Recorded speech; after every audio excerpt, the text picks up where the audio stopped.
K-Suite, la solution collaborative éthique.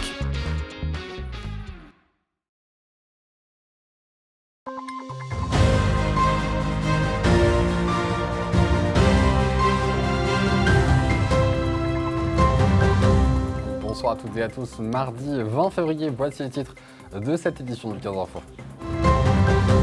La ville de Saint-Dizier est en passe d'être révélée. Le maire a organisé hier soir une conférence à la salle des Fuseaux.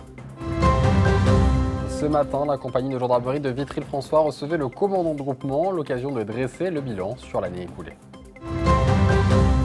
Nouvelle web radio à Bar-le-Duc depuis presque un an. Sa particularité, elle est animée par des élèves du collège Theuriet.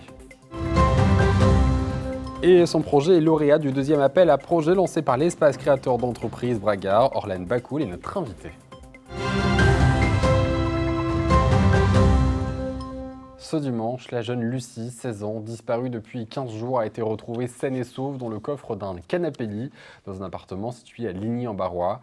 L'adolescente a passé la journée de lundi à l'hôpital de Bar-le-Duc où elle restait sous observation. Et ce mardi, c'est en bonne santé. Tandis que Lucie ne sera pas poursuivie, la justice s'interroge sur la responsabilité de la personne majeure qui l'a accueillie sans informer ses parents. Une enquête est en cours pour déterminer si cet acte constitue une soustraction d'un mineur à la garde de ses parents. Un délit passible de 5 ans d'emprisonnement et de 75 000 € d'amende. Les gendarmes, après avoir investi d'importants moyens dans la recherche de l'adolescente, ont procédé à une perquisition chez l'hébergeur. Les développements de cette affaire sont à suivre. Ce lundi soir, c'était la grande présentation de Révéler Saint-Dizier devant une assistante attentive et enthousiaste. Quentin Brière, le maire de Saint-Dizier, a levé le voile sur les ambitieux projets de rénovation destinés à métamorphoser la cité bragarde. Clémentine Coppola et Julien Carré vous résument les principales transformations à venir. Regardez. Pleine à craquer, la salle des Fuseaux a accueilli ce lundi 1000 personnes. Des habitants, des élus locaux ou des partenaires. Face à eux, Quentin Brière, maire de Saint-Dizier. Pendant 1 heure, il les a fait rêver et voyager en les laissant imaginer une ville plus verte, plus accessible, plus historique et plus fédératrice. C'est ça les richesses, les premières qu'on doit révéler. Et on va continuer à le faire. Révéler Saint-Dizier, c'est un grand projet porté depuis 3 ans par la mairie. C'est en quelque sorte une liste des grandes réhabilitations, des grands travaux à effectuer dans la cité bragarde. Le logement, les commerces, la culture ou encore le patrimoine sont concernés. Le but, c'est de redynamiser la ville pour attirer de nouveaux habitants. Ce qu'on veut, c'est une ville agréable à vivre, vraiment sympa pour tout le monde. Et donc faire en sorte que ce soit une petite ville qui est tout d'une grande. Que si tu viens d'une grande ville et que tu décides de venir vivre à Saint-Dizier, tu te dises mais il y a tout ici. En plus petit, mais il y a tout. Et qui a un vrai caractère, une singularité propre à Saint-Dizier qui fait que tu te sens bien, que tu te sens chez toi. C'est ce qu'on essaie de faire et de transformer. Le premier financeur, c'est nous évidemment, la ville de Saint-Dizier. On avancera les projets au fur et à mesure de nos finances. Et aujourd'hui, elles sont saines, elles sont bonnes. Et jamais on ne les mettra en risque, c'est très important de le dire. Mais on a aussi des partenaires qui sont là depuis longtemps. La région Grand Est, la Caisse des dépôts, l'État lui-même, Action Logement, et on pourrait en citer d'autres tels que l'Agence nationale du sport. Parmi les lieux concernés par ces réhabilitations, la place Émile Moguet ou place du Petit Bourg. Même si le projet est encore à l'étude, la ville souhaite lui redonner du cachet. Moins de stationnement de voitures, plus de terrasses et de végétation, l'idée c'est de faire revenir la flânerie en centre-ville. Le cœur de ville, le couvent des Ursulines ou encore le château font également partie du programme. La mairie de Saint-Dizier souhaite également rafraîchir la ville en créant plus d'espaces verts, une façon supplémentaire de mettre en lumière les charmes oubliés de la cité bragarde. Le colonel de la gendarmerie de la Marne était présent ce matin au sein de la compagnie de Vitry-le-François pour l'inspection annuelle. L'occasion de revenir sur l'année 2023 et de se projeter sur l'année 2024 qui attend les gendarmes. Un reportage de Gaël Bossu. C'est un rituel qui se tient à chaque début d'année, l'inspection de la compagnie de gendarmerie par le colonel. Ce mardi, Romuald Delacruz s'est rendu dans la compagnie de Vitry-le-François. La gendarmerie est une institution militaire. L'inspection annoncée du chef, c'est un moment marquant dans la vie d'une unité qui commence toujours par un volet très formel avec un cérémonial qui permet de valoriser l'action des militaires. C'est aussi l'occasion pour le chef de venir à la rencontre en fait, de ces femmes et ces hommes pour échanger sur les sujets divers et variés. C'est important d'expliquer notre action, d'expliquer nos orientations et d'avoir des discussions avec les représentants de la population pour pouvoir co-construire ensemble donc, la réponse aux problématiques de sécurité. Après les 7 récompenses décernées et la revue d'effectifs assurée, le colonel et le commandant ont pris la parole devant gendarmes et élus pour dresser le bilan chargé de 2023.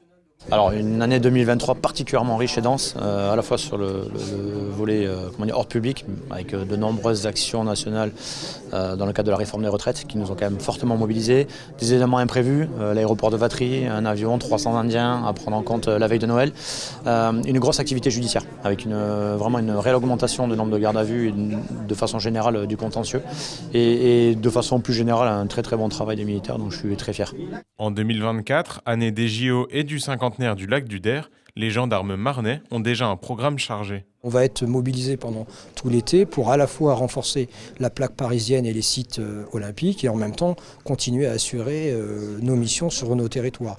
Donc c'est une phase importante avec des moyens de renfort qui seront limités, d'où pour nous le travail en amont avec les collectivités pour anticiper les festivités, les grands rassemblements de personnes. Donc ça c'est un point majeur pour l'année 2024. Parmi les autres projets à venir, la création d'une brigade mobile à vocation environnementale pour surveiller notamment les alentours du lac du Der et les travaux de modernisation de plusieurs casernes marnaises.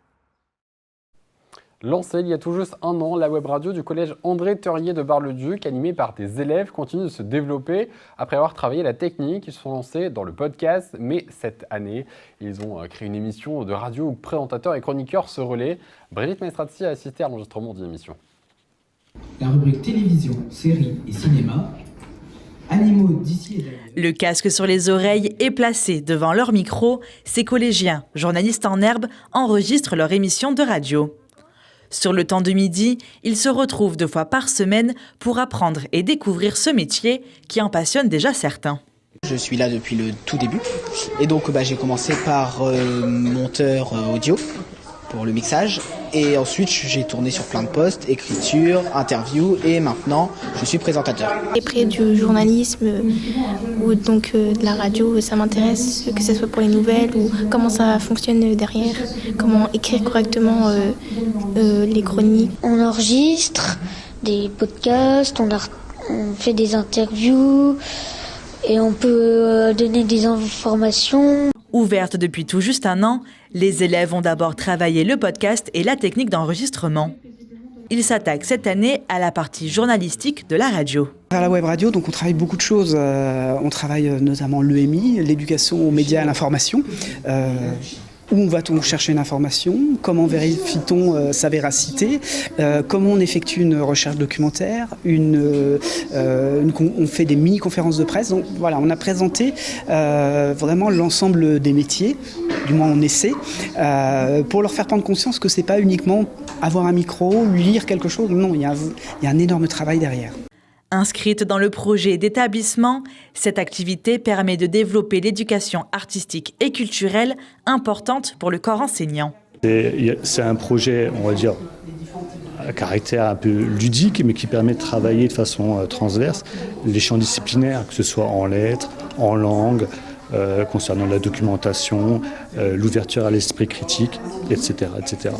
Avec une quinzaine de participants, la web radio va évoluer. D'ici la rentrée prochaine, une web télévision verra aussi le jour dans l'établissement. Bonsoir Orlane. Bonsoir. Votre projet, c'est la création d'une plateforme de mise en relation entre étudiants, entreprises et collectivités qui recrutent et qui forment.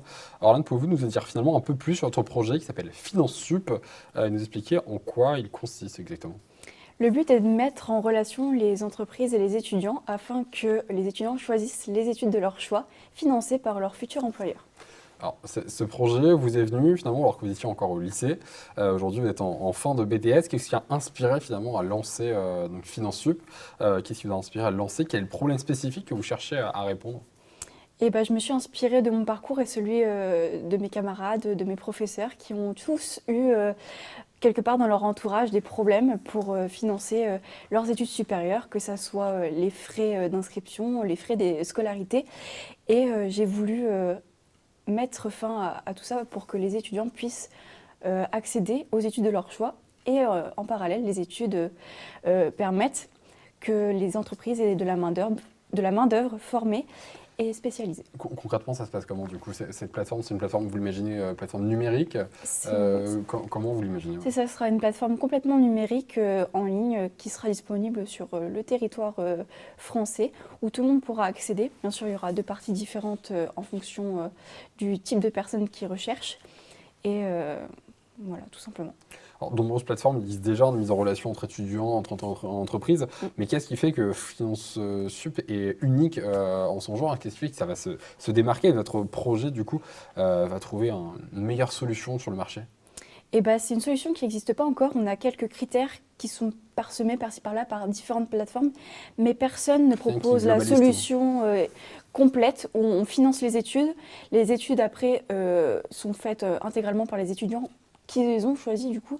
Et c'est les entreprises qui ont les entreprises financent les études des étudiants qui ont choisi la filière qu'ils veulent exactement. Et par la suite, les entreprises ont la main-d'œuvre qualifiée, formée, prête à l'emploi dans des secteurs des fois qui sont difficiles à recruter.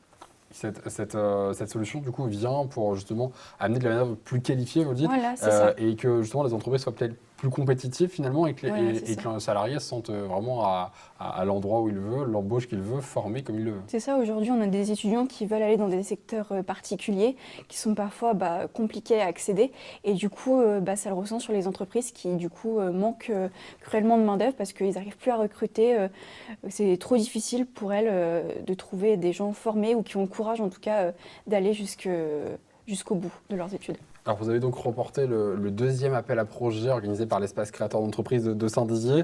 Un appel à projet que vous avez remporté en compagnie de 2 autres d'ailleurs porteurs de projets. Vous allez être hébergé, accompagné par la pépinière, incubé également. En quoi cet accompagnement spécifique va changer du coup l'avenir du projet Finance Sup? Ça va être un réel boost pour Finance Sup. On est soutenu par l'Espace Créateur d'entreprise avec des personnes très bien placées, par exemple les représentants de l'agglomération. Mais aussi on a par exemple Jean-Luc Rousseau qui va être mon mentor pendant cette période d'1 an, qui vont chacun à leur spécialité m'aider à aborder tous les thèmes du projet et à faire sortir le projet de terre. Votre ambition à court et moyen terme, c'est quoi? Alors à court terme, j'aimerais lancer une première phase test sur le Grand Est pour voir un premier retour par rapport aux écoles et aux entreprises pour voir si ça fonctionne, s'il y a des modifications. Et pour septembre 2025, on aimerait lancer sur le territoire national. Donc c'est vraiment très proche, septembre 2025, c'est dans un peu plus d'1 an. C'est ça. Un plan d'expansion qui est quand même vertigineux. Merci beaucoup en tout cas Orlène d'avoir été notre invitée aujourd'hui, nous parler de votre projet Finance Sup. Je rappelle, vous étiez donc lauréate de la 2e édition de l'appel à projet de l'Espace Créateur d'entreprise de Saint-Dizier. Merci d'avoir été avec nous, bon courage dans votre entreprise. C'est la fin de cette édition, merci de l'avoir suivi. Tout de suite, vos prévisions météo de demain. Excellente soirée sur Puissance Télévision. Toute l'actualité en continu à retrouver sur notre site internet et notre application mobile. Retrouvez-nous également sur les box internet Orange, Free et Bouygues Télécom.